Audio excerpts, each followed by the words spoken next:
And good morning. Um, what we are going to do today is to look at how to do our time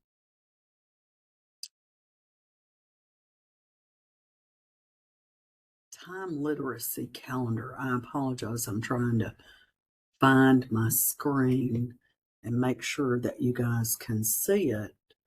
Um, I think one of the interesting parts of all of this is that uh, what we're going to do is look at it from a student success perspective. You should be able to see my screen, and I have a time literacy calendar. What I have done is that I have made it where um, there is a calendar and you have like week 1 through week 16, and I'm going to upload a blank one. Basically, I used Word and I did this in Word. And so what I did was, and you can do this however you want. What I want you to use is the format. Now, here's the thing, you're welcome to write out your schedule. You're welcome to highlight it. Use whatever colors make sense for you. As you will see, looking at my calendar, I have all of my classes in. I have my online classes in.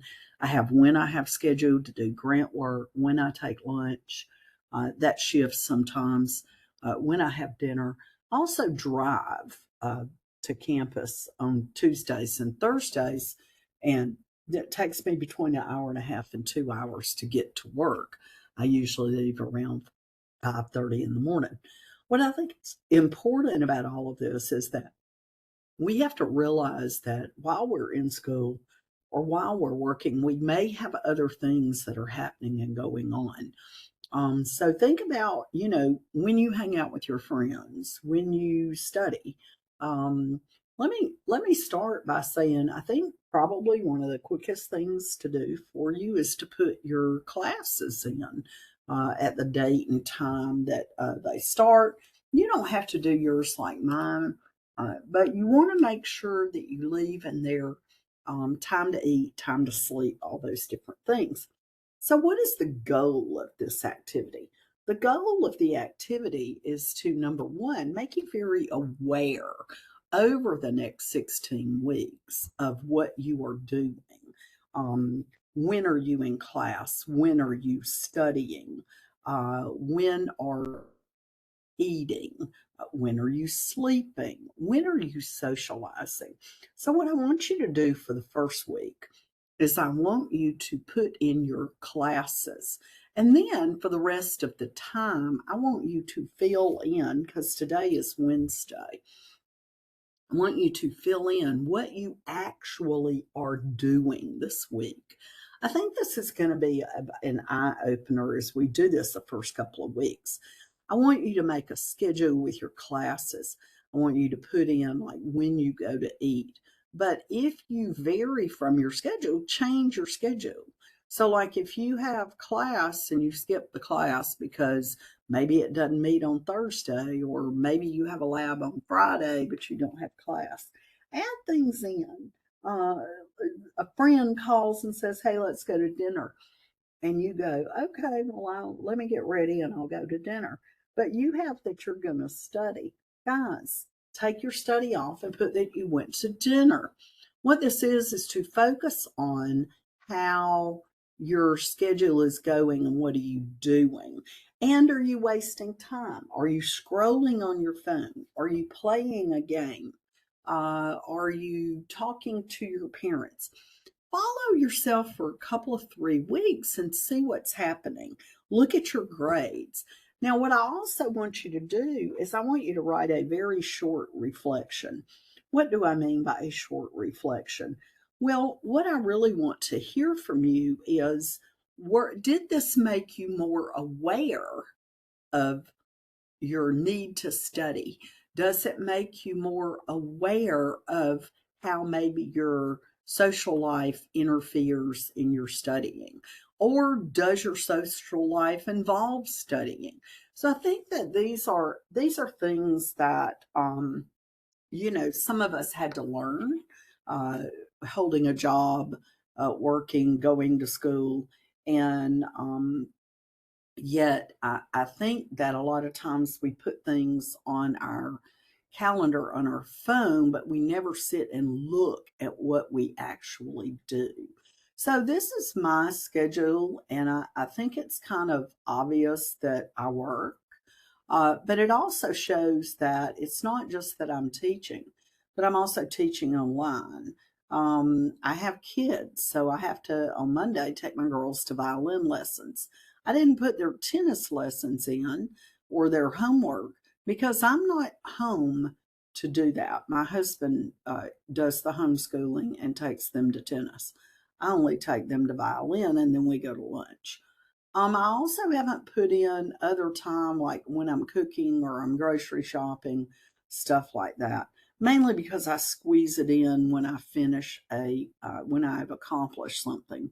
Or currently, I order things from Walmart online and have them delivered to the house. Why? Because it's more convenient for me as a professor and a mom to get it done that way. So let's try it. Now, what I really think is important is to make sure turn in one a week. You can turn in, and I have folders. It'll tell you turn in week 1, turn in week 2, turn in week 5 and 6, however it's labeled. Just turn those in, and I give you the points. But be sure to write a reflection of how did you think it went? Did you have to change some things? What are you thinking about it? Now, what am I going to do with this? Well, this is part of, for me, student success. I want to know by the end of the semester, did it make you more aware of what time you spend, or did it help you organize your life? That is what I'm interested in. Um, does it help your grades? There is in research a high correlation between studying and high grades. So this also means, as we talk about it from the perspective of um, class and doing your work and all of this, when are you doing your online work? If you need to expand your calendar to add, like mine, I think only goes to like 9 o'clock. You know what? If you need to expand it, you can do that. Add in some time frames of 11 to 4 a.m. or whatever you need.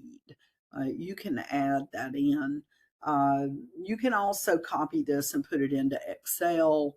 I'm not picky. This is really for you. If you have a day planner, like I keep a day planner, and you keep everything in your day planner, you know what?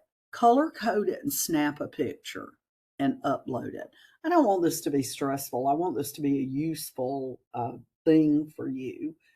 It's extremely important for us to be able to lay out our work and look at it. If you're in class, what we're going to do is go through and I'll hand you out the physical sheets in some of the classes this next week, and we'll look at that. But this gives you an ability to just see what are we doing. You're getting points for it at the end of the semester when you have completed your 16 weeks of. Uh, and let's also mention Thanksgiving week. You know what? Keep up with what you're doing during Thanksgiving week. And one of the reasons why you want to do this is because you want to make sure that you're also focusing on getting some of your studies done. Think about it from the standpoint of you have projects, you have final exams after Thanksgiving, so it'll be something that you want to look at. Anyway, we're going to try this. I think it's going to be really fun. I'm looking forward to seeing what you guys think. So I'm going to put this in a folder, and I'll have that, and I'll have you the Word document in a folder, and feel free to do it however you want. I just want to make sure you do the calendar and then your reflection, and then at the end of it, you will get your points and a certificate for that. Some of you guys know that I really do like my certificates. And I think it's really important that you see that you have something that shows, that you understand calendars and time literacy, and that you are very aware of what you are doing. So, here's the thing. Let's go with it. Let's look at it. Let's work on it. Let's just navigate this for the next few weeks, see how it is. And about midterm, I'll ask you guys how it's doing, how it's going with it, and let's just make sure we're getting it done. So I'm gonna go ahead and I'm gonna close this out, and I hope that all of you are able to see it. If you can't see it and you're struggling with it, just let me know, and I will do something a little different. So everyone have a great day, and I will turn this off and upload it for you.